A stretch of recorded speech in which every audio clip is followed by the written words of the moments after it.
सुत दारा और लक्ष्मी पापी के भी होए, संत समागम हरि कथा तुलसी दुर्लभ दोए। ये हरि कथा संत समागम बड़ा दुर्लभ होता है। किसी न किसी जन्म का कोई पुण्य है, कोई धर्म कर्म है कि हम लोग को ये मिल रहा है।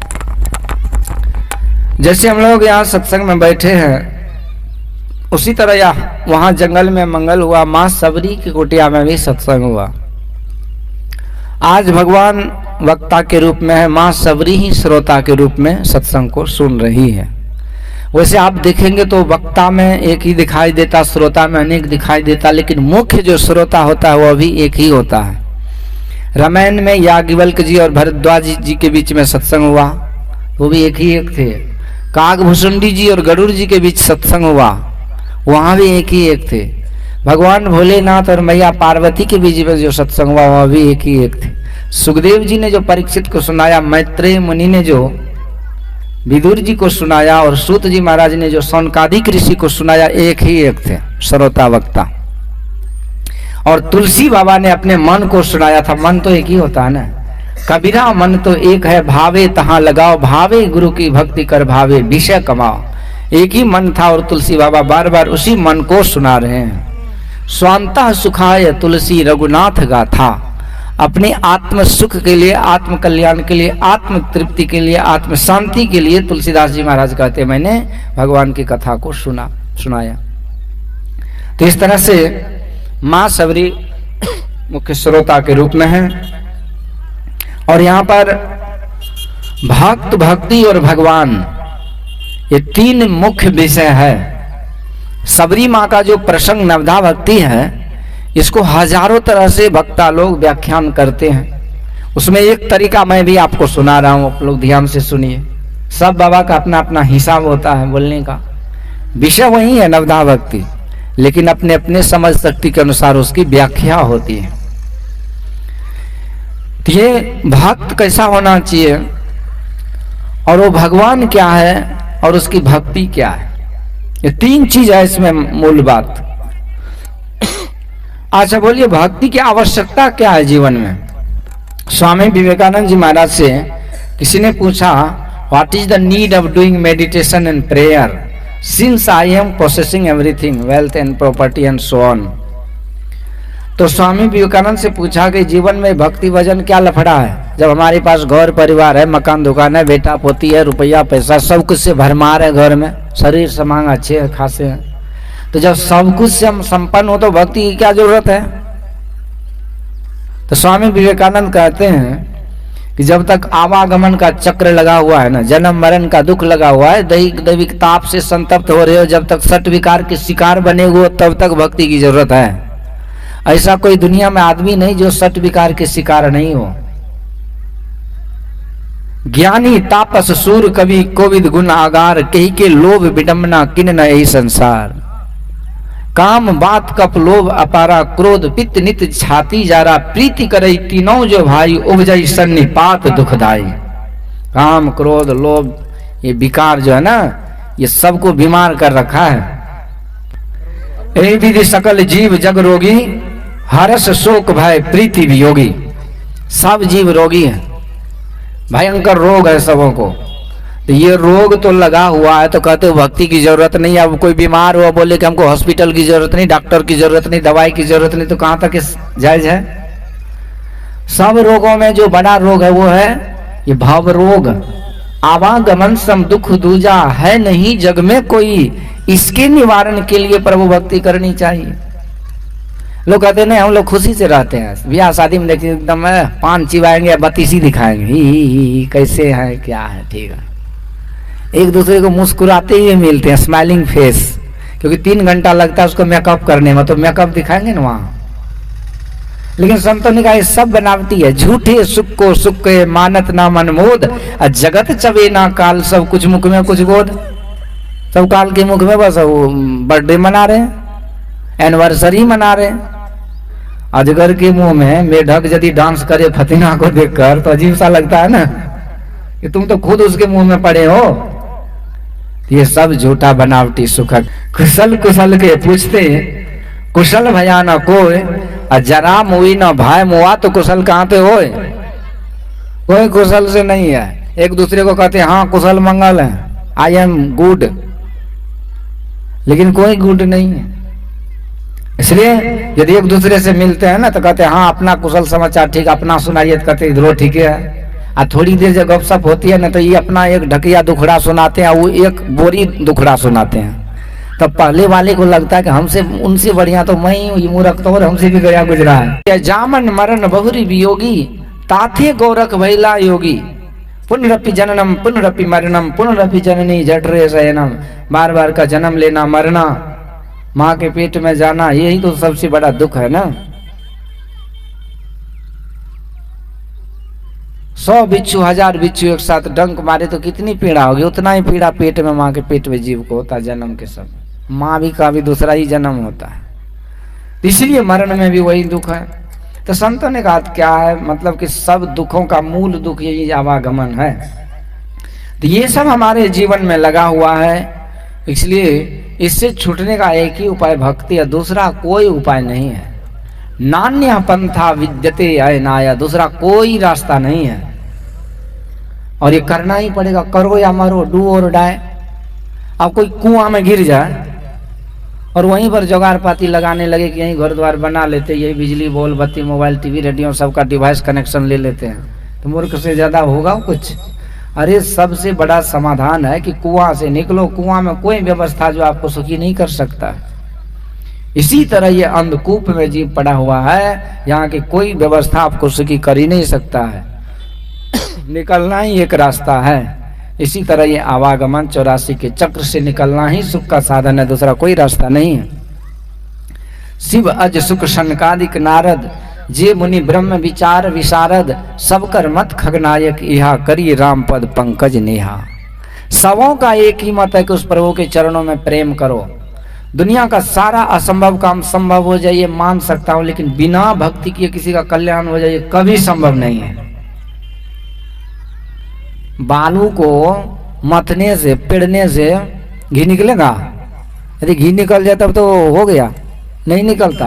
पानी को मथने से घी नहीं, बालू के पेड़ने से तेल नहीं निकलता है।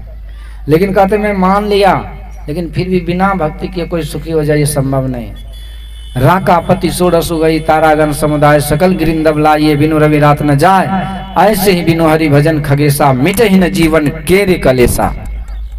सारे पर्वतों में आग लगा दिया जाए, वृक्षों में, हाँ जितने बॉल बत्ती है, ट्यूब लाइट है, एलईडी है, वेपर है, सबको जला दिया जाए, सब दिए बत्ती जला दी। इतना होने के बाद भी कोई कहेगा कि अंधेरा चला गया, रात्रि चली गई। अंधेरा तो ठीक है चला गया थोड़े समय के लिए, लेकिन रात्रि चली गई ऐसा कोई कहेगा? तो इसी तरह दुनिया का सब संसाधन इकट्ठा हो जाने के बाद भी कोई कहे कि मैं सुखी हो गया और दुख चला गया, ये कभी संभव नहीं है। रात्रि सूर्योदय के साथ जाता है, उसी तरह जब भक्ति करते हैं परमात्मा की प्राप्ति होती है, तब जाकर के दुख रूपी रात्रि खत्म होता है। तो इसलिए संतों ने एक मत, एक स्वर, एक शब्दों में कहा कि बिना भक्ति की ये कल्याण नहीं होगा। सोच लो, इस दुख में पड़े रहना चाहते हो कि नहीं? एक एक आदमी को दुखी और सुख नजर आता है। एक आदमी को बोला कि कि तुम यदि भक्ति नहीं करोगे ना तो बैल का शरीर मिलेगा, तो बोला ठीक है ना है। अभी लड़ाई झगड़ा करते हैं तो लाठी पुल्टी खोजना पड़ता है, उस समय 2 गो सिंह रहेगा, ढाई लगा देंगे। अब लो, एक विदेशी को मैं पूछा कि if there is a rebirth for the human being, what type of body would you prefer for your next life? यदि पुनर्जन्म होगा तो किस तरह का शरीर चाहिए तुझे? भगवान यदि बोलेगा कि बेटा कौन शरीर में जाओगे तो क्या मांगोगे? विदेशी बड़ा चालाक था, वो सोचा कि हमारे देश में आदमी से ज्यादा कुत्ता का आदर सम्मान होता है, तो बोला कि I would prefer to be a dog for my next life. वो बोला कि मैं भगवान को बोलूंगा कि भगवान हमको कुत्ते बना दो। आप लोग भी कोई चाहते हैं तो उठाइए तो, दियो जी साहब, नहीं ना बनेंगे? हाँ, लेकिन विदेशी बोला हमको कुत्ता बना दो। हमको तो इतना गुस्सा उठा ना, लेकिन मैं बोला देखो बेटा, ऐसे तो नहीं बोला, लेकिन मैं मन ही मन बोला कि देखो भगवान को ठीक है बोलना कि कुत्ता बना दो, लेकिन भगवान को बोलना कि हे प्रभु कुत्ता तो जरूर बनाना, लेकिन भारत में या बिहार में मत भेजना। अरे तो कुत्ता बना के जब यहाँ भेज दिया भगवान, तो बड़का बुढ़वा को तो छोड़ो, ये बचवा सब जो चिरन्नी अठन्नी देख रहे हो ना, ये सब जब उल्टी लेके मारेगा झटा तो टंगड़ी हिलती रहेगा सब दिन। ऐसा कोई शरीर नहीं है जिसमें सुख है, और उसी शरीर में जाना होगा। सब तैयार है शरीर, 184 भरम के पांव पर अटके आए, आपकी पासा ना पड़े फिर 84 जाए। इसीलिए भक्ति तो करना ही पड़ेगा। कौन 84 में जाना चाहता है? कौन पशु पक्षी कीड़े मकोड़े सांप छुछुंदर के शरीर में कौन जाएगा? अभी एक सांप आ जाए, लोग कहते भोला बाबा का श्रृंगार है, नाग देवता है, पर जब बीच में सांप आ जाए चारों तरफ सब लाठियां खोजने लगेंगे, मार थोड़ के उसको मुंह थवा करके मिट्टी में गाड़ देते हैं। कोई ऐसा शरीर नहीं जिसमें जीव सुरक्षित रहता है। जीवो जीवस्य भोजनम, समुद्र में जो मछलियां होती है, बड़ी बड़ी मछली उसी को निकल जाती है। जंगल में जो बड़े हिंसक प्राणी होते छोटे जानवरों को खा जाते हैं। कोई सुरक्षित नहीं दुनिया में, कहीं कोई सुख नहीं। एक व्यक्ति था, एक राजकुमार रथ पर सवार होकर के सैर करने जा रहा था, उस व्यक्ति को ठोकर मार दिया। अब वो व्यक्ति चला गया आत्महत्या करने, अपने आप को दीन मतलब अपने आप को घृणित समझने लगा, तुझ समझ करके आत्महत्या करने जब जंगल गया तो वहां पर एक मनुष्य भाषा में एक जो गीदड़ होता है ना, सियार, उन्होंने बड़ी जोर से पुकार लगाई कि खबरदार रुक जाओ, मरने से पहले मेरे शरीर को देखो कि मेरे अंग प्रत्यंग में कांटा चुभा हुआ है। मैं दिन रात बड़े बड़े हिंसक प्राणी से डरा रहता हूँ, न चैन से सो पाता हूँ, न जी पाता हूँ, न खा पाता हूँ, और किस तरह से पीड़ा और यातना में मैं पड़ा हुआ हूँ। तुम एक मनुष्य शरीर में आकर के और इस तरह से आत्महत्या कर रहे हो, यदि इस तरह के शरीर में गिद्दड़ शरीर में आ जाओगे तो क्या दुर्गति होगी। तब उसको होश आया और आत्महत्या करना छोड़ दिया। तो ऐसे ऐसे शरीर में भटकना पड़ता है, फिर ये मौका बार बार नहीं मिलता है। मनुष्य जन्म अनमोल रे, इस मिट्टी में मत घोल रे, अब जो मिला है फिर न मिलेगा, कभी नहीं कभी नहीं कभी नहीं रे, अब जो मिला है फिर न मिलेगा, कभी नहीं कभी नहीं कभी नहीं रे। मनुष्य जन्म अनमोल रे, इस मिट्टी में मत घोल रे, अब जो मिला है फिर न मिलेगा, कभी नहीं कभी नहीं कभी नहीं रे, अब जो मिला है फिर न मिलेगा, कभी नहीं कभी नहीं कभी नहीं रे। इसलिए भक्ति जरूरी है, इसीलिए नवधा भक्ति का यहाँ प्रसंग आता है। भक्ति में देखिए, नवधा भक्ति को यदि अच्छी तरह से समझना हो ना, तो आपको भगवान को समझना होगा, ईश्वर को समझना होगा। भक्ति जिस परमात्मा की करना है, उस परमात्मा के बारे में जाने बिना आप भक्ति नहीं कर सकते, भक्ति नवधा को समझ नहीं सकते हैं। इसलिए आवश्यकता है कि उस भगवान को समझें जिसकी हम भक्ति कर रहे हैं। मां पार्वती ने भोले बाबा से पूछा था कि वो राम कौन है। एक राम अवधेश कुमारा, जिनका क्रोध में रावण को भी वध किया था, बाकी कोई और दूसरा है। तो दूसरा है तो कैसे है? जो नृप तनय सो ब्रह्म किमी, नारी विरह मति भोरी, अदीख चरित महिमा सुनत भ्रमत बुद्धिमति मोरी। जो राजा का बेटा है वो ब्रह्म कैसे हो सकता है? उसकी चरित्र को जब देखती हूं तो भाई राजकुमार की तरह रो रहे, पत्नी के वियोग में, उसे ये भी पता नहीं कि कौन ले गया उसके घरवाली को। पशु पक्षी से, घास वृक्ष से भी पूछ रहे हैं कि घरवाली को के बारे में बताओ। ऐसा कोई पूछता है? हे खग मृग है मधुकर श्रेणी, तुम देखी सीता मृग नैनी। सबसे पूछ रहे हैं, तो ये ब्रह्म कैसे हो सकता है? देखी चरित्र महिमा सुनत, चरित्र को देख रही हूँ और महिमा को सुन रही तो कोई मेल नहीं है, तो मेरी बुद्धि भरम खा रही है। इसलिए भोलेनाथ मुझे बतलाइए कि वो राम कौन है। यही प्रश्न हर जगह होता है कि वो राम कौन है, क्योंकि जिसकी हम भक्ति करते हैं उसके बारे में जानना तो पड़ेगा ना। ऐसे थोड़े है। एक आदमी स्टेशन पे गया और जो स्टेशन काउंटर पे टिकट देने वाला था उनको बोला टिकट दीजिए। तो बोला कौन टिकट भाई? तो बोला ट्रेन का। तो बोला कौन सा ट्रेन? बोले जो ट्रेन चलने वाला उसी का दे दीजिए। पूछा जाओगे कहाँ? बोला ट्रेन जहाँ चला जाएगा वहीं चले जाएंगे। तो बोला सुनो ऐसा करो कि तुम रांची का टिकट ले लो और वहां पागल खाना है उसमें भर्ती हो जाना। करे पट कहीं के जहां का तहां का, भागो यहां से, भगा दिया उसको। इसीलिए आपको ये तो पता होना चाहिए ना, जिस परमात्मा की प्राप्ति हमें करना है, करनी है, वो परमात्मा है कैसे। तो इसके लिए लक्ष्मण जी कहते हैं राम ब्रह्म परमार्थ रूपा अभिगत अकथ अनादि अनुपा सकल विकार रहित गत भेदा अकह नीति नेति निरूप ही वेदा। हे निषाद जी, वो राम कैसे है? ब्रह्म रूप है, परमार्थ स्वरूप है। यानी देखिए सुनिए गुनिए मन माही मोह मूल परमार्थ नाहि। ये जितना देखने सुनने समझने में ग्रहण करने में आता है सब मोह का ही कारण है, ये परमार्थ वस्तु नहीं। राम ही ब्रह्म परमार्थ रूप है। तो गो गोचर जहां लगी मन जाई असो सब माया जानहु भाई। स्वयं भगवान लक्ष्मण जिसे कहते हैं लक्ष्मण, ये जो शरीर इंद्रियों से ग्रहण होता है ये माया है, ये मेरा रूप थोड़ी है। तो मेरा रूप कौन है? वाल्मीकि भगवान से पूछिए। राम स्वरूप तुम्हार बचन अगोचर बुद्धि पर अविगत अकथ अपार नेति नेति नित निगम कहा। हे राम, आपका जो स्वरूप है ना वो शरीर इंद्रियों के ग्रहण से परे है। मन बुद्धि इंद्रिय को गम नाही आत्म गम्य सो राम हो रामा। जो आत्मा से प्राप्त किया जाता है वो परमात्मा ईश्वर है।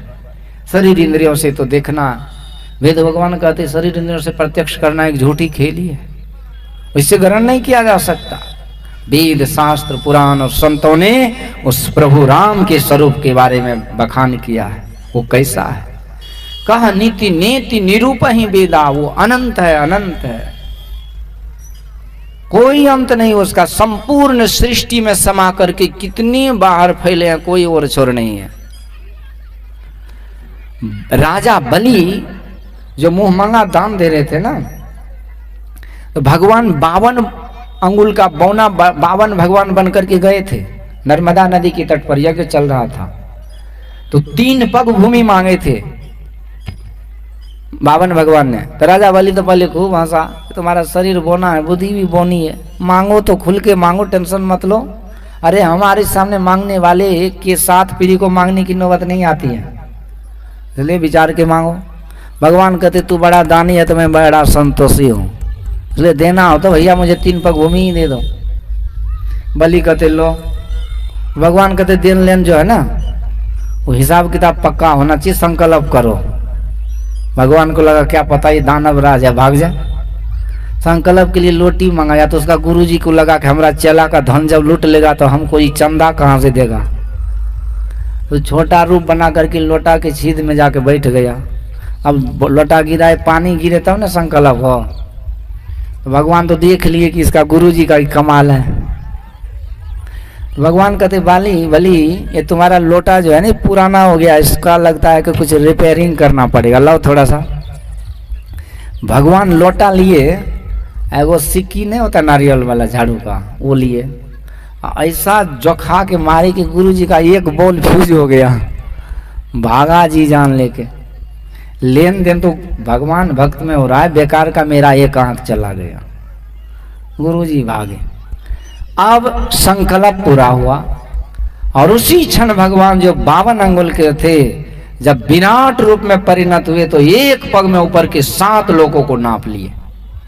हो वह स्व मां तप जन और सतलोक में जाकर के चरण स्थापित किए। और दूसरा पग जब नीचे बढ़ाए तो अतल वितल सुतल तलातल महातल रसातल पाताल में पहुंच गया।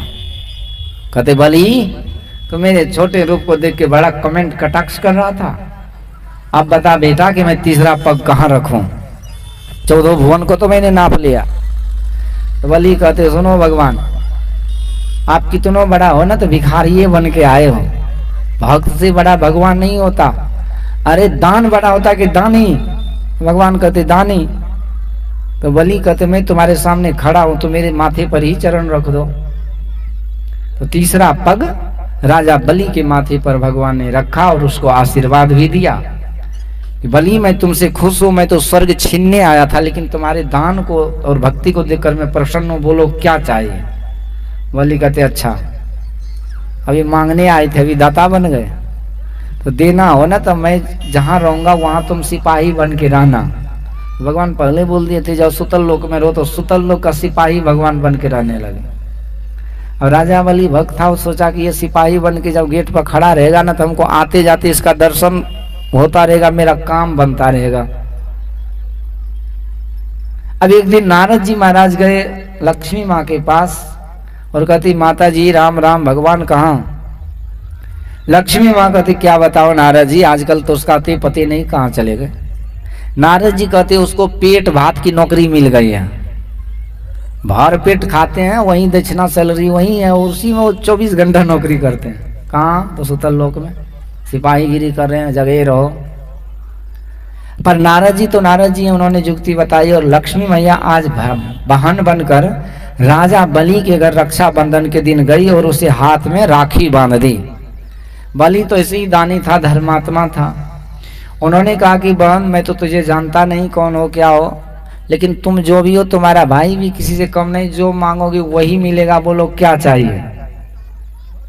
लक्ष्मी माँ थी घूंघट में, बोली कि भैया आपकी कृपा से कोई कमी नहीं है मेरे पास भी, लेकिन यदि कुछ देना ही चाहते हो ना, एक गेट पर जो सिपाही को खड़े कर रखे हो इसी को हमारे साथ लगा दो। अब बलि को लगाई तो बड़ी भोली भाली सीधी सादी लग रही, पर है कौन? ये तो बड़ा खतरनाक लग रही है मांग इसका। बोले दिखाना तू सकल सूरत कौन बहन हो। अब जब लक्ष्मी महारानी ने घूंघट हटाई तो राजा बलि देखते रह गए। अच्छा तो उस छलिया का तू भी घर वाली, तुम्हें भी ठगने की विद्या अच्छी सीख ली है तू भी। तो सुनो, जब उन्होंने भिखारी बन के आया ना तो मैं उसको 3 लोक दे दिया, ठीक है? और तू जब लक्ष्मीपति मेरे सामने आई तो मैं लक्ष्मी, तुम जब लक्ष्मी मेरे सामने मांगने आई तो मैं तुझे लक्ष्मीपति दे करके तुझे भी संतुष्ट कर रहा हूं। श्री सदगुरु, दुनिया में मेरा नाम फिर भी ऊंचा रहेगा। भगवान प्रसन्न हुए, कहते हैं बलि जाओ, मैं भी वरदान देता हूं कि तुम्हारा नाम अमर होगा। और आज भी दान को लोग बलिदान कहते हैं।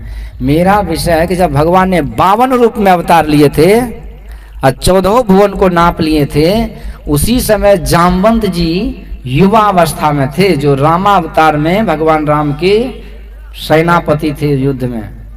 उस समय वो युवा अवस्था में थे तो उन्होंने दुंदुभी बजाते हुए उस विराट रूप की 7 प्रदक्षिणा 2 घड़ी में किए थे।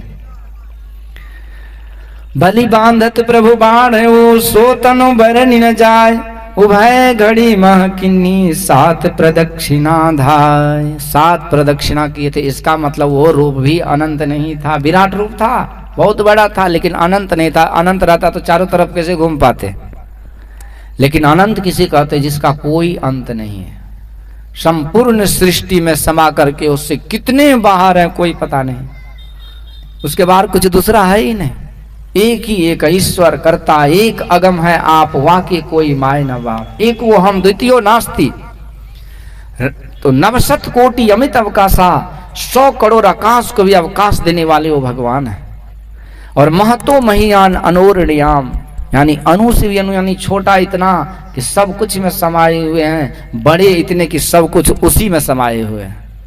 जगत प्रसव करता ईश्वर, जो जगत को जन्म दिए, तो जगत से बाहर बड़े होंगे तब ने जन्म दिए। तो ये अनंत है। लेकिन अनंत हम लोग कौन चीज समझते हैं? अनंत पूजा करे छो ना, हाँ, पूजा पाठ में सत्संगी बेसी आगा रहता है, क्योंकि बेसी ज्ञानी होते इसको बेसी भरम रहता है।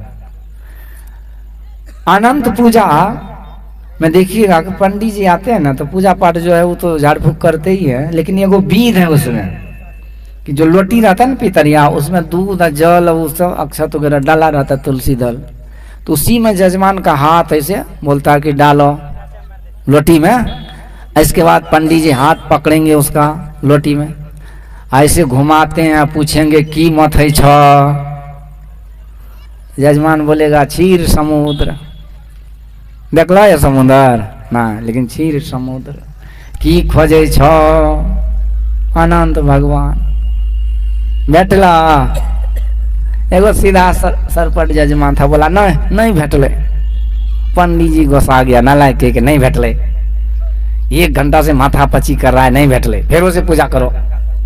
फिर वो हाथ पकड़ा घुमाया की मथै छ क्षीर समुद्र की खोजे छ अनंत भगवान भेटल। तू बोला हाँ भेटल। तो मैं उसको बाद में पूछा कि तोरा की भेटल लोटी में? तो बोला धो बाबा की भेटत।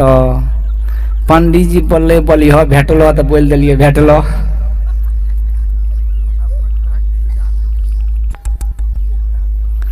आनंद को समझने की चीज है ना। तो सृष्टि के कण कण में तो लोटी में भी है, लेकिन लोटी में तो आपकी इस आंख से थोड़ी दिखेगा कि बैठलो। चाम चश्म सो नजर ही ना आवे खोजो रूह की नहीं ना। इस आंख से उस परमात्मा को दिख ही नहीं सकते, तो उसके लिए आत्मदृष्टि चाहिए। गुरु महाराज से पूछा गया कि ईश्वर दर्शन किसे कहते हैं? तो गुरु महाराज कहते शरीर इंद्रियों से अलग होकर चेतन आत्मा उस अवस्था में जो आत्मा के द्वारा पहचान में आए, ग्रहण में आए, उसे ईश्वर दर्शन कहते हैं। उसी दर्शन का लाभ है। भगवान कहते मम दर्शन फल परम अनुपा जीव पाव निज सहज स्वरूपा। अपने सहज स्वरूप को प्राप्त करते हैं जीव, आत्म स्वरूप को उस दर्शन से। विद्यते हृदय ग्रंथि छिद्यन्ते सर्व संशया क्षीयन्ते चास्य कर्माणि तस्मिन् दृष्टि परावरे। उस परे से परे परमात्मा को देखने के बाद सारे कर्म भरम के बंधन सब कुछ आवरण सब खत्म हो जाते हैं। तो ये दर्शन का लाभ होता है। दर्शन के बाद कुछ थोड़ी रहता बाकी। जानत तुम ही हो जाई दर्शना दर्शनी तो आयं केवल रूप तय आस्ति कपि शार्दुल ब्रह्म सब्रह्म विद स्वयं।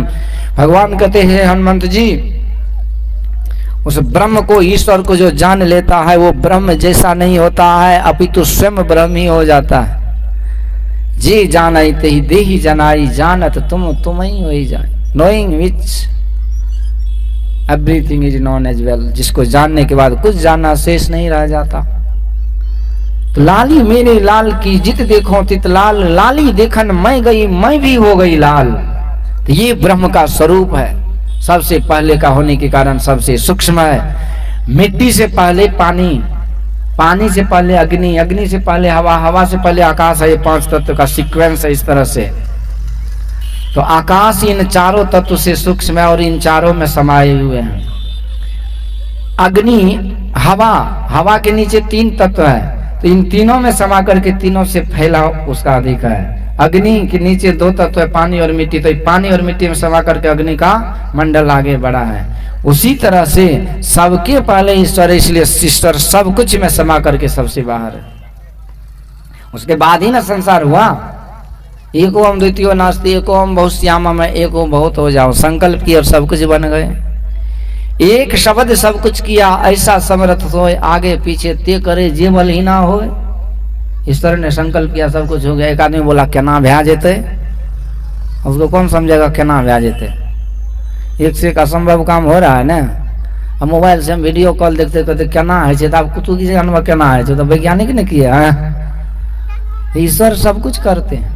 भगवान गौचारण लीला कर रहे थे। ब्रह्मा जी को भ्रम हुआ कि भगवान असली है कि नकली। चार खोपड़ी वाले वो चक्कर खा गए। परीक्षा लो तो क्या किया, तो गौ बछड़े को चुरा ली। भगवान खोजने गए उधर, तो गौ बछड़े का तो पता नहीं, लौट के आए तब तक मैं ब्रजवासियों को चुरा ली, उठा लिए। भगवान सोचते हैं सबसे बड़ा चोर तो मैं हूं, इस चोरों के ऊपर कौन सा चोरी आ गया है, दूसरा कौन चोर आ गया। भगवान को चोर बोलते हैं ना। माखन चोर भगवान की बोला ना, दुश्मनी से की, तो वो माखन चोर भगवान की बोलते तो जय जयकार होता है। तो भगवान कहते चोरी तो मैं करता हूं, इसके मेरे मुझसे कौन चोरी कर रहा है। ध्यान लगा के पता की कि ब्रह्मा जी है। तो ब्रह्मा जी सृष्टि करने में एक्सपर्ट है। तो भगवान सोचते इसको सिखाओ कि सृष्टि होता कैसे है। तो भगवान ने संकल्प किया और जितने बछड़े ग्वाल बाल ब्रजवासी थे, गोप थे, सब रूप भगवान अपने रूप से ही बन गए। एको अहम बहुत श्याम, ये जीता जागता नमूना था कि ईश्वर ने संपूर्ण सृष्टि को बनाते कैसे। संकल्प किए, गौ बछड़े ब्रजवासी सब अपने से ही बन गए। 1 साल तक ये खेला चलता रहा, किसी को पता नहीं चला।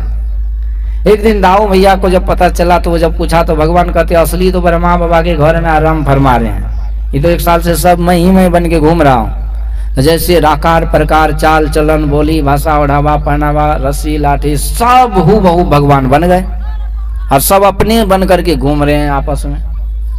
ये ईश्वर के संकल्प, ये सृष्टि में कुछ भी असंभव नहीं है। इसीलिए ईश्वर परमात्मा ने सब कुछ बने, पर सबसे पहले थे, इसलिए वो सूक्ष्माति सूक्ष्म है, सब में समा करके सबके बाहर है।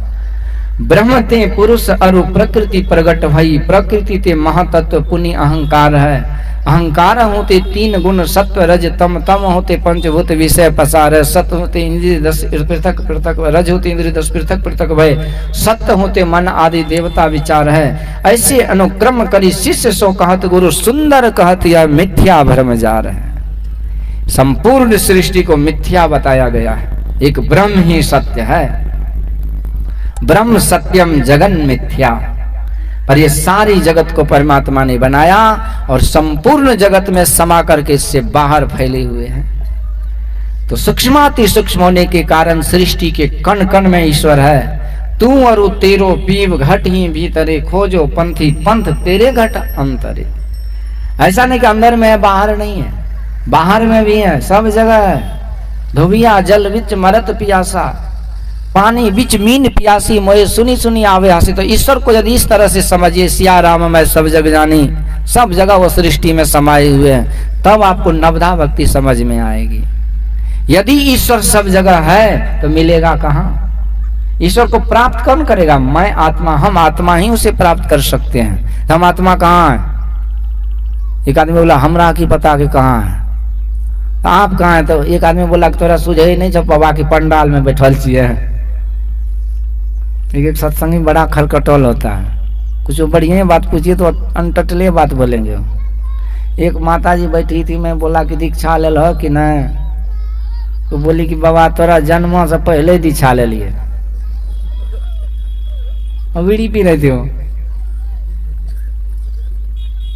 मैं बोला ककरा से? तो कल के बुढ़वे बाबा से, गुरु महाराज से। की जप मानस जप, मानस जप लो जाओ, जब तब सब भूल गया तोरा जन्म से पहले। तो हम लोग रहते कहाँ? इसी गांव में, श्रीनगर में, कि कोऑपरेटिव बाजार में। कोऑपरेटिव का मतलब होता है जो मदद करते एक दूसरे को। कोऑपरेटिव बाजार नाम का ही असली कोऑपरेटिव बाजार, यहाँ एक दूसरे को मदद होता है सत्संग से। कोऑपरेट मतलब मदद करना। तो हम लोग रहते हैं शरीर के अंदर, शरीर भले पंडाल में तिरपाल में है, दरी पर बैठा है, लेकिन शरीर के अंदर हम आत्मा रहते हैं। तो जहां रहते हैं वहीं से आत्मा चलेगा परमात्मा से मिलने के लिए, और वहीं दर्शन जब होगा तो आपकी भक्ति पूरी होगी। सूरत चला प्रभु मिलन को, विषयों से मुख को मोड़कर, योग हृदय वृत्त केंद्र बिंदु में युग दृष्टियों को जोड़कर। यह हमारा मन, हमारा सूरत अंदर अंदर चलेगा, प्रभु का दर्शन होगा इसको। इसलिए अंदर चलने से उस प्रभु राम जो सब में व्यापक, सबते न्यारा, सब घट एक ही राम हो रामा, वो राम प्रभु जो हैं तो सब में समा करके सबसे बाहर है। जो वाल्मीकि भगवान ने जिस भगवान के बारे में बताया, जिस भगवान के बारे में तुलसी बाबा ने, याज्ञवल्क्य ऋषि ने, भोले बाबा ने बताया, वही प्रभु राम, परमात्मा राम। उसके पास जाने के लिए हम आत्मा राम ही चलेंगे। तो आत्मा जहां बैठा रहता है वहीं से उसके लिए रास्ता बना है। साधन धाम मोक्ष कर द्वारा, अंदर में ही द्वार लगा हुआ है। तो उसी रास्ते पर चलते चलते उस प्रभु परमात्मा को हम प्राप्त करेंगे, और उसी पर चलने के लिए ये नवधा भक्ति की जरूरत होती है। तो उसी परमात्मा तक जाने की प्रेरणा कहां से मिलेगा, ज्ञान कहां से मिलेगा? एक आदमी बोला बाबा जल्दी आरती कीजिए, बाराती जाना है। बाराती में ज्ञान मिलेगा? कहीं नहीं मिलेगा, वही सत्संग में ही मिलता है। सब तरह का ज्ञान का भंडार ये सत्संग है। तो धीरे धीरे ही सही उस परमात्मा के स्वरूप को हम जानते हैं सत्संग के माध्यम से। परमात्मा को पाने की युक्ति जो है, लेने की प्रेरणा सत्संग के माध्यम से होता है, और युक्ति गुरु बताते हैं, इसलिए गुरु ग्रहण धारण करने की प्रेरणा सत्संग के माध्यम से होता है। और इस तरह से सत्संग के माध्यम से ही हमारी पढ़ाई पूरी होने लगती है। एक आदमी किसी को पढ़ाई करना हो तो स्कूल कॉलेज में ही जाते हैं, और कॉलेज में ही उसका क्लास चेंज होते जाता है, और फिर आगे पढ़ाई हो जाती है। पहले तो 5वीं क्लास तक का अलग स्कूल होता था, मिडिल का अलग, 10वीं तक का अलग, ग्रेजुएशन अलग। लेकिन आजकल नर्सरी से फरसरी वहां तक का एक ही स्कूल में सब पढ़ाई होता है। तो यही वो स्कूल है, इसमें लेकर के 9वीं क्लास तक की पढ़ाई है ना, यानी परमात्मा प्राप्ति, ईश्वर साक्षात्कार करके जो भक्ति की पूर्णता होती है, सारी पढ़ाई इस सत्संग में होती है, थियोरिकल और प्रैक्टिकल। थियोरिकल यही है कि आप इस सत्संग से सुनिए, समझिए, तो सुनिएगा तब न कुछ होगा। तो सुनी समुझई जन मुदित मन मज्जई अति अनुराग, लाही 4 फल अचतनु साधु समाज प्रयाग। सुनना ही मज्जन करना है, नहाने के समान है। तो सत्संग से सुनने की प्रेरणा मिलती है, तो प्रथम भक्ति ही हो गई सत्संग। कितनों कुसंस्कार आपके अंदर भरा पड़ा हो, कितनों एकदम हड्डी पसली खाने में आप माहिर हो, आप धीरे धीरे सत्संग में आइए, छूट जाएगा, छोड़ने की जरूरत नहीं है। एक सज्जन हमको बोला कि बाबा की कहियो, हमें तो वैष्णव छियो, दूधाधारी दास छियो, कबीर पंथी छियो, गला में कंठी है। तो मैं बोला फिर?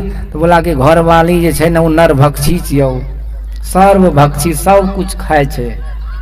मैं पूछा कौन कौन चीज? तो बोला एकदम रोज आइटम चेंज, रोही बुआरी पठिया कछुआ मछली सुगर सब कुछ। तो मैं बोला ठीक है ना जी, तुम क्या हो? तो बोला कबीर पंथी। तो मैं बोला ठीक है ना, तुम कबीर पंथी हो और घर वाली जय पंथी है, जय पंथी गाड़ी पर बैठी है वो। तो चाहे जो पंथी हो, इस पंथ में आएंगे ना सत्संग में, भगवान कहते किसी पंथ का मत लिखिए, बोले सत्संग में आओ। सत्संग में ही कहते नहीं हम पूजा पाठ करते, सत्संग सब नहीं मानते, तो पूजा कौन सी करते? स्कूल में विद्यार्थी सबको देखिएगा कितना, तो ग्रेजुएशन फाइनल हुआ है, आगे तो एमए कर रहे हैं, इतनी पढ़ाई कर रहे हैं, सरस्वती पूजा दिन छुछुआते रहते हैं झाजी को खोजने के लिए, वो पूजा कर देगा। तो इतना पढ़ाई तुम किस लिए किया? जरा सा पूजा का अकल नहीं है? ये पूजा करने का विज्ञान सत्संग से मिलता है। नहीं तो पूजा के नाम पर बकरी हलाल, लो ये पूजा कैसे हो गया? तो कसाई वाला काम है, जब ये कर रहे हैं पूजा कैसे हो गया? क्योंकि सत्संग में नहीं आए तो पूजा के नाम पर पाप किए जा रहे हैं। दुर्गा पूजा 9 दिन, बाप रे इतना उखड़ता है ना नया नया भक्त सब, जय दुर्गे जय दुर्गे। 9 दिन उसको कुछ नहीं खाना है, एकदम लेट जाएगा, एकदम मुंह बाब के हटा के तरह। वो थाली ले लेता है, उसमें जो तिल जमा देता है, दुर्गा माँ का भक्त है। 9 दिन एकदम कुछ खाना पीना नहीं, जय दुर्गे जय दुर्गे। आज जैसे 9 दिन पूरा हुआ, लाओ मुर्गे लाओ मुर्गे लाओ मुर्गे, कुकड़ू मुकू चलता। कौन चीज हुआ 9 दिन भूखे रहने से? सब किया कराया, एक ही मुर्गा में साफ हो गया। ये ज्ञान सत्संग में होता है कि 9 दिन नहीं करना, जीवन भर माँ की पूजा करना है। कौन मना करता है भाई? सब पूजा करो ना, हर मंदिर में जाओ, जल फूल चढ़ाओ, एकादशी द्वादशी चतुर्दशी पारण चंपारण सब कीजिए, कौन मना करता है? लेकिन उसको सिस्टम से कीजिए ना। एक माताजी बोली कि बाबा चैत अति एकादशी तो खूब करे चो, लेकिन पेट में गैसे भरल रहे जाओ। तो मैं बोला कि कौन चीज कैसे करते हो? तो बोला कि कुछ नहीं खाई छियो। फिर तो बोला 7-8 बार चाय पी ले चाहिए खाली। जब परहेज करें तो चाय कहाँ से चला आया? उसमें चाय पत्ती गर्म पानी या चीनी। एक एक आदमी देखिएगा घर पर कितनों खाना पीना दीजिएगा ना, अरे चाय नहीं दीजिएगा तो उसका मुंह कैसे अनहार लगता है, एकदम मुंह झाड़ के चला जाएगा, इसके यहाँ कभी नहीं आएंगे, चाय नहीं पिलाया। इतना चीज खा लिया उन्हें, लेकिन चाय चाहिए उसको। इसलिए जिस दिन व्रत है उस दिन तो सब कुछ छोड़ना पड़ेगा ना। ये सत्संग से ज्ञान होता है। एक जगह मैं देवी भागवत कथा कर रहा था नेपाल में, 9 दिन का होता है, 9 गो जजमान बैठा था। तो मैं गया मंच पर, तो 9 को बैठना चाहिए वहां। तो मैं उधर देखा कि पर्दा के पीछे 9 खैनी लटा रहा है। मैं पूछा ये कौन सी हो रहा है? तो बोला तो की भेले? बोला की भेले के कल को खाए ला? जब सब कुछ छोड़ दिए अरबा खा रहे तो खैनी खाना कैसे जरूरी हो गया? इसीलिए हर व्रत हर उपवास के पीछे रहस्य है, ज्ञान है, कल्याण छिपा हुआ है। एक एक जटिल से जटिल रोग आदमी यदि उपवास करके रहे तो ठीक हो जाता है। नेचुरोपैथ में क्या है? प्राकृतिक चिकित्सा में यही जल फल खाते हैं और हजारों रोग को भगा देते हैं। गैस्ट्रिक कब्जियत ये सब कोई रोग नहीं है, दम्मा खांसी ये कोई रोग नहीं है। ये परहेज कीजिए अपने ठीक हो जाता है। लेकिन परहेज कौन बताएगा? डॉक्टर साहब तो कहते हैं कि जल्दी से बीमार पड़ो कि हमारा दुकान चले। एक आदमी का किडनी फेल था, 70 लाख में किडनी चेंज किया। डॉक्टर बोला रोज चिकन मटन खाओ। मैं बोला यदि बचना है ना तुमको, बोला हाँ, तो बोला छोड़ दो, बोला नहीं डॉक्टर की बात मानेंगे कि आपका मानेंगे। खाते रहा, 2-3 साल के बाद उसका किडनी फेल हो गया, दोबारा किडनियों नहीं मिला उसको, 1 करोड़ खर्च कर रखा था, जमीन बेच के रखा था। इसीलिए खान पान को प्रथम समारो, तब रस रस अवगुण समारो, मांस मछलियां भोजन त्यागो, सतगुण खान पान में पागो। इस तरह से संत सदगुरु महाराज की कृपा से सत्संग में सब प्रकार का ज्ञान मिलता है, और इस तरह से हर एक पूजा पाठ जो भी करेंगे उसमें लाभ ही लाभ होगा, और सत्संग नहीं करेंगे तो किसी में कोई लाभ नहीं होगा। गुरु बिनु जप तप दान व्यर्थ, व्रत तीरथ फल नहीं दाता, लक्ष्मी पति नहीं सिद्ध, गुरु बिनु वृथा जीव जग जाता। इसलिए भगवान ने 100 बात की एक बात बोल दी कि तुम इधर उधर के झंझट को छोड़ो और सत्संग से लगो, और इसी से तुम्हारी प्रथमी से लेकर के 9वीं भक्ति तक एक न एक दिन पूरी हो जाएगी। श्री सदगुरु।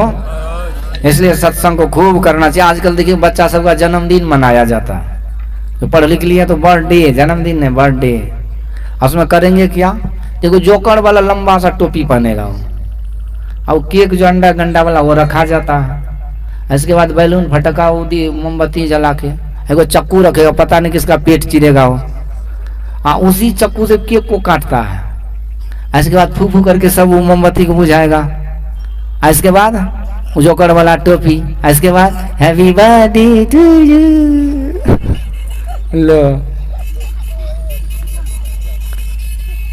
थोड़ा खाएगा पूरा मुंह में लगा देता। इसके बाद बानर भालू जैसे सब नोच नाच के घिना के छोड़ देता।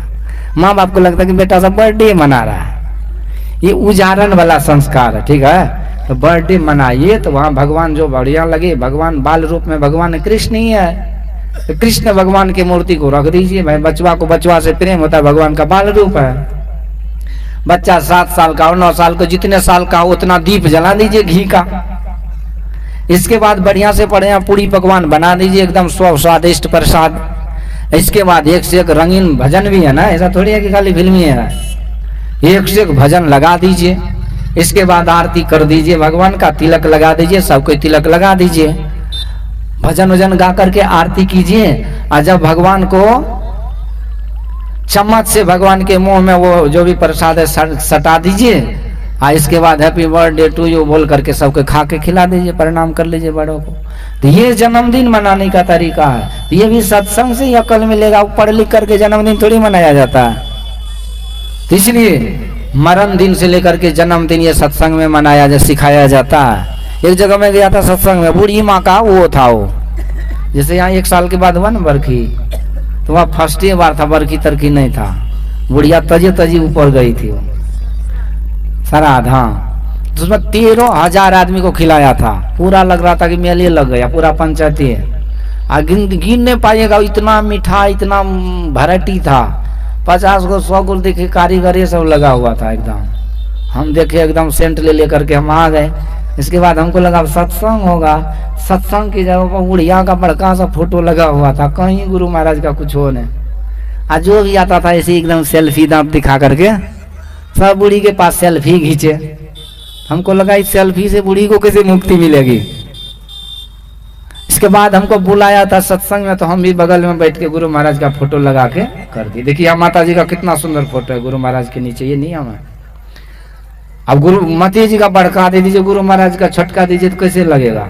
एक जगह में कथा करने गया तो जिस बूढ़ी के नाम पर कथा हो रहा था उसका बड़का फोटो दिया था। मैं बोला ये विधायक से खड़ा हो गई क्या ये। तो सत्संग हुआ, समझे। अगले दिन में आ रहा था तो बोला कि बाबा 27 लाख खर्चा भेलो। हमके लिए दक्षिणा पानी तो कैसे खर्चा अब रहा कहाँ, सब खर्चा भे गए, ले कुछ हो। चलो कोई बात नहीं। जब मैं आ रहा था ना तो वो 2-4-10 गो उसका जो कुल खानदान था बैठा था, कोई योजना। मैं पूछा अब कौन चीज होगा, तो बोला अभी कहाँ बोझ भले या। तो बोला 3 दिन से पूरी दुनिया खा रही थी, तब क्या खाओगे। तो बोला अभी एक विध बाकी है। मैं पूछा कौन चीज, तो बोला माछ भात। लो कुतवा को कितनों दूध भात खिला दीजिए ना, और उसको छोड़ दीजिए खाली, सड़क किनारे वो हलवा खाएगा वो। ये संस्कार है। मुंह कान कितना चिकन चुनमुन, एकदम लिपस्टिक लगाएंगे, एकदम काजल लगाएंगे, चश्मा लगाएंगे, नकमुनी बुलकी, और कैसे सड़ा सड़ा मुर्दा खाया जाता है। एक जगह एक सत्संगी बोला हमारे घर पाइएगा बाबा। मैं पूछा सब ठीक ठाक है? बोला एकदम सब ठीक है। अब मैं जो वहां गया, उसका बेटवा ऐसा शैतान था कि तेल कड़क रहा था। और जैसे मैं उसके घर पे पहुंचा ना, ऐसे मारा वो छौका वो मछलिया का, हमारा तो दम निकल गया, भोंटी लगा बाहर हो जाएगा, क्योंकि हम लोग बचपन से कभी खाई नहीं जीवन में, हमारे पीढ़ी में कोई नहीं खाया।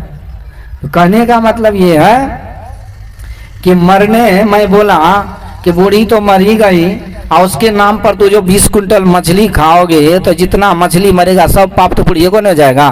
तो तुम लोग क्रिया खा लिए हो कि उसको नरक भेज करके ही रहोगे। कि मरण दिन में ये जो है ना पाखंड कि माछ भात माछ मड़वा चलता, ये बहुत बड़ा पाप है। ये सब कभी नहीं करना चाहिए। मरण दिन में भी सुंदर तरीके से श्राद्ध मतलब श्रद्धा का प्रतीक है, भक्ति का सत्संग करा दीजिए। बहुत पैसा है तो भागवत कथा करा दीजिए। इस तरह से जन्मदिन में सत्संग होना चाहिए, मरण दिन में, विवाह शादी में। अरे वाह, इसमें भी लफड़े है। शादी होगा जब तक पीट पिटा नहीं होता है ना, टेबुल कुर्सी नहीं टूटता है, 10 गो गाली गलौज नहीं तो शादी ही नहीं होगा। तो पीट पिटा के साथ शादी होता है, इसलिए दूल्हा दुल्हन में भी पीट पिटा चलती रहता है। शादी पूजा पाठ से होता है ना, बिना डीजे का शादी है नहीं। एगो बूढ़ी बोला कि बाबा नतनी के शादी करवे, आशीर्वाद दो। तो मैं बोला लग गया कतार कुटवती? बोला हाँ। तो बोली कि ये पैसा के बड़ा अभाव है। तो मैं बोला तो मंदिर में कर दो, इससे बढ़िया क्या होगा? गौरी माँ के मंदिर में आशीर्वाद मिलेगा, और जो पैसा वैसा बचेगा बेटी पोती को बढ़िया से नतनी को दे देना, गहना जेवर कपड़ा लता। तो बोलती कि ना वना नहीं करवे। मैं पूछा केना करवा? तो बोली कि बाबा गांव समाज के लोग कहे कि बिना डीजे के बियाह थोड़े है, तो डीजे लावे पड़तो। तो मैं पूछा पैसा कते से थे? बोली कि की करिए, तब 2 कट्ठा जमीने बेच देवे डीजे खातिर। अब लो, इसलिए कहने का मतलब ये है कि ठीक है खर्चा बर्चा कीजिए, लेकिन वो चीज जरूरी नहीं है। तो उसको जरूरी समझ लेते हैं तो ठीक है, उसको यदि जरूरी समझते तो सत्संग को भी जरूरी समझिए, उसमें भी सत्संग कीजिए। तो हर तरह के कार्यक्रम को सत्संग से जोड़ दीजिए, और सत्संग आपको मुक्ति के मार्ग को प्राप्त करा देगा और आपके जीवन को कल्याण से जोड़ देगा। तो इस तरह से बात तो करने की बहुत है, पर समझ लीजिए नवधा भक्ति का सार कि प्रथम भक्ति सत्संग करते हैं। सत्संग में ईश्वर स्वरूप का ज्ञान होता है, ईश्वर को पाने की ललक जगती है, प्रेरणा जगती है, और फिर हमारे अंदर होता है कि जो परमात्मा की प्राप्ति से हमारा कल्याण होगा, वो परमात्मा की प्राप्ति कौन कराएंगे? तो गुरु की खोज हम करने लगते हैं, और गुरु धारण करते हैं, तो ये हमारी तीसरी भक्ति हो जाती है। गुरु के बताए मार्ग से हम भक्ति भजन करते हैं, चौथी भक्ति होती है। गुरु के बताए मंत्र को जाप करते हैं, 5वीं भक्ति होती है, और उसी में ध्यान भी आ जाता है। अब गुरु के बताए मार्ग पर जब हम अंदर में चलते हैं तो वहीं दृष्टि योग जब करते हैं तो बिंदु रूप का दर्शन होता है, ये 6ठी भक्ति हो जाती है। और वहीं अंदर में प्रकाश के साथ जब शब्द साधना होती है, शब्द जीव को मिल जाता है, तो शब्द के सहारे जब हम परमात्मा को प्राप्त करने के लिए शब्द अंदर में खोजते हैं, तो यही 7वीं भक्ति हो जाती है। और शब्द की प्राप्ति के साथ ही चुंबक सत शब्द है भाई, चुंबक सत लोक ले जाई। तो सत ये शब्द जहां से आया है वहां जीव को पहुंचा देता है, और इस तरह से परमात्मा की प्राप्ति हो जाती है, नव भक्ति पूरी हो जाती है।